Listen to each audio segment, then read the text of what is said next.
Okay, if you want to just speed it up and go to a little jog, just be comfortable. Jog. Yeah, jog, be comfortable. Don't have to go fast.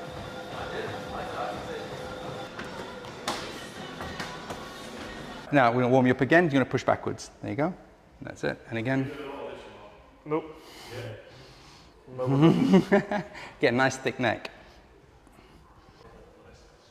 Okay. And this one's slightly flatter, but it doesn't mean anything. All right, it's just an observation. So a lot of sprinters have flat feet as well. That's okay. That's good. Now, do the squats again, okay, with the hands out.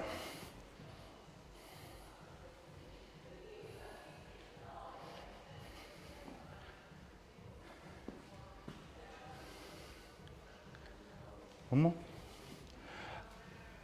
Okay, good. Did you do a lot of rehab on that leg when you had your thing? So keep the shoes off for a second. Oh, that'll do. Yeah. Okay, shoes back on.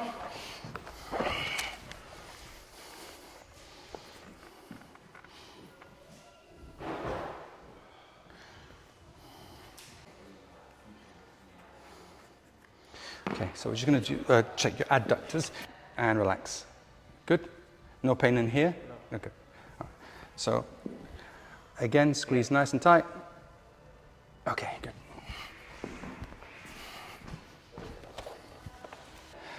In. Okay, and out. That needs work. And now keep my hand squashed with your back. There you go. And just lower the legs a little bit, but keep pushing down on here. Yeah, let's go. Keep pushing down here. A bit more, come on. There you go, good, good, good. Go down all the way. Push, push, push. Good, that's enough. Okay. All the way up. Good. Okay, a bit harder. Okay. Get these stronger, get your sprint speed up. Yes, sir. I want you to just like push up, straight up like this. Okay, off you go. Good. And again. And again. Good. Nice and hard now. Up you go.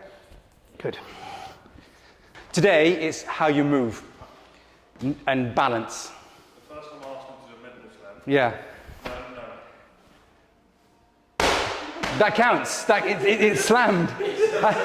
No, you didn't. You weren't specific enough. You need to tell him, I want you to accelerate the ball. You didn't say that. That's your fault. That's your fault.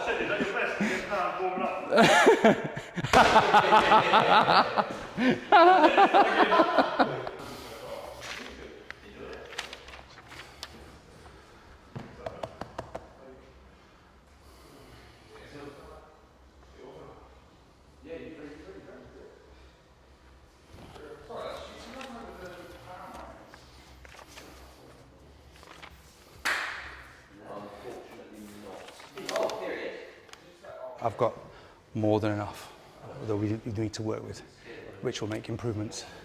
But then I need to talk to you about his technique and if it tallies up with what I see here. Yeah? Whenever you want. I'm ready when you are. With the shoulder, because the shoulder is a tenth of a hemisphere, it's very unstable.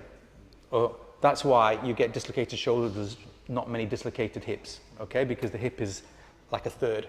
Okay, so but what you've got is all these muscles around have to contract within fractions of a thousandth of a second after each other. It's got to be perfect. It's got to be perfect synchronization. Otherwise, it's not going to work. Just like a Swiss watch. One cog out, the watch doesn't work. So this is like a watch, not like the hip. The hip can mess up a little bit. This can't. All right, because it's got to be mobile and strong at the same time. So what he's got at the moment is, although the strength isn't quite back in his rotator cuff, but it's not bad, all right? But the movement of it is quite poor. So as he's moving, he's got all sorts of different movements going on at the same time. So if he starts doing heavy lifting and that, he's going to hurt his shoulder, all right? So he's got to get that rhythm back so the muscles are working at the right time. So what's going to happen there as well is because his posterior chain's weak, I can imagine him having a ridiculous whip in his arm. Yeah. Because body-wise, it's not going to contribute that much. And that explains why that's happened. Now, if you look He had a lat tear. 2 reasons for a lat tear. 1, really bad technique. No one's technique is perfect, but normally it's because everything is coming from your arm. You're doing everything from the arm. It's not this that's doing it, it's this. Well, that's exactly what I said to him. Yeah. I said, your base, the foundation is so poor. Yeah. You're making up for it up there. Yeah. And he's quite astute in that sense. He said, yeah, I remember the ball, and I remember I tried to go harder. Yeah. But with the arm. Yeah, he goes, I put everything into it, upper body, and I felt straight away. Yeah. No. So that's what's happened there, and it makes perfect sense. He's just not. I was going to go down, and I'm not even going to bother doing it. If I put him on a dip, like, already on the bench, I said, I don't need to see that. Yeah. He's very unstable here, and he needs to increase his mobility in his thoracic, all right, and his neck, and the strength of his neck. His neck's got to get strong first, and he's got to get a little bit higher up here. He's got no posterior chain. He'll be good from a start, but I asked him, you must be fast, because he runs like a sprinter, like jogging, like the movement, like he doesn't do heel toe. He's immediately, as soon as he started running, he was on his toes, which is great. That's why elevation's good, but it's all quad dominant. So he'll start really well, but then he will not. If you ask him to go at a certain speed, he's going to have to put a lot into it, which means once he gets into bowl, it's all going to go a little bit Pete Tong. That's actually so. It's funny that this is on camera because he knows that. He says it to me as well. I'm a great starter.